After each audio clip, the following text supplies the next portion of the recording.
Hello everyone, welcome back to enjoy cooking. আশা করছি সবাই ভালো আছেন, সুস্থ আছেন। অনেক পুরনো একটা রেসিপি তৈরি করে দেখাবো, যেটা কিনা আমার মা যখন ছোট ছিলাম খুব তৈরি করত, এবং তখনকার দিনে এই মাছটা রিজনেবলও ছিল, অনেক সস্তা ছিল। এখন অনেক দাম এবং করাও কষ্টের। তো যাই হোক, মজার কিছু খেতে হলে কষ্ট তো করতেই হবে, তাই না? বাজারে গিয়ে বেলে মাছ বা আপনারা যেটা বলেন বাইলা মাছ কিনে আনলাম, আনার পরে পরিষ্কার করে নিলাম। এখন একটা কাজ করব, হলুদ আর লবণ দিয়ে পানিতে আমি মাছটা সেদ্ধ করে নিব। আর বাইলা মাছগুলো সেদ্ধ হতে কিন্তু বেশি সময় লাগে না, খুব তাড়াতাড়ি সেদ্ধ হয়ে যায়। তো ঢাকনা দিয়ে দিলাম। দেখেন 2-3 মিনিটের মধ্যেই কিন্তু একেবারে মনে হচ্ছে সেদ্ধ হয়ে গেছে। তারপরেও আমি আরও 2-3 মিনিট ভালো করে সেদ্ধ করে নিয়েছি। নিয়ে এখন আমি পানি ঝরিয়ে হালকা একটু ঠান্ডা করে নিব। ঠান্ডা হয়ে যাওয়ার পরে আমি কাটা বেছে নিয়েছি। আর এখানে নিয়েছি গাছের কিছু ফ্রেশ লেমন লিভস, আর কি লেবু পাতা। আর এখানে আছে রসুন কুচি, পেঁয়াজ কুচি, কাঁচামরিচ আর শুকনা মরিচ। ফ্রাই প্যানে সরিষার তেল নিয়ে নিলাম।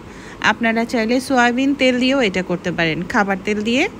তো প্রথমে আমি শুকনা মরিচগুলো ফোড়ন দিয়ে দিলাম, এরপরে দিয়ে দিলাম রসুন কুচি।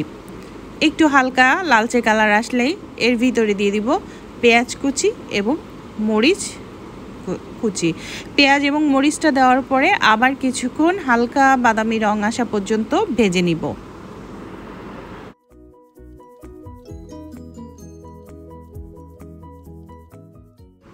এখন পেঁয়াজটা হালকা লালচে কালার চলে আসছে। আমি এর ভিতরে দিয়ে দিচ্ছি 1 টিস্পুন রসুন বাটা আর হাফ টিস্পুনের থেকেও একটু কম আদা বাটা দিয়ে কিছুক্ষণ নাড়াচাড়া করে এটা মশলাটা ভেজে নিব।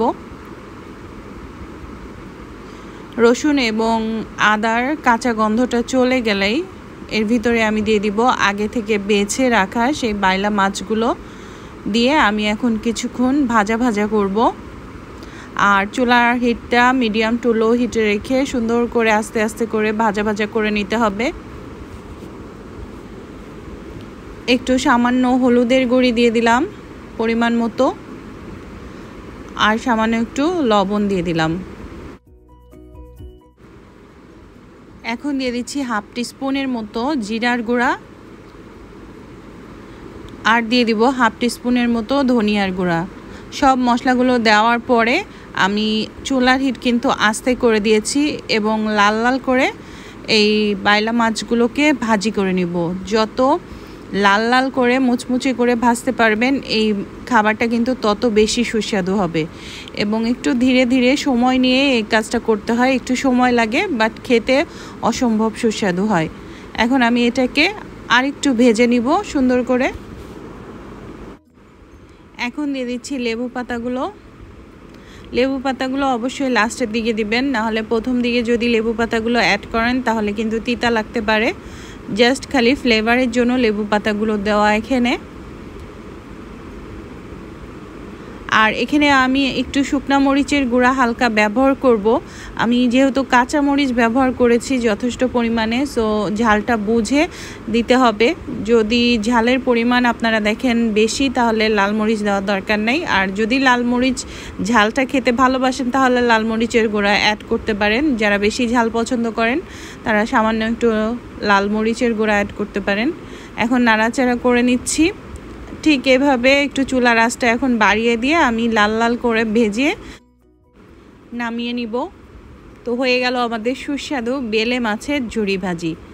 অবশ্যই জানাবেন কেমন হয়েছে রেসিপিটি। আর এটি গরম ভাত, সাদা ভাতের সাথে অথবা আপনারা রুটির সাথেও খেয়ে দেখতে পারেন।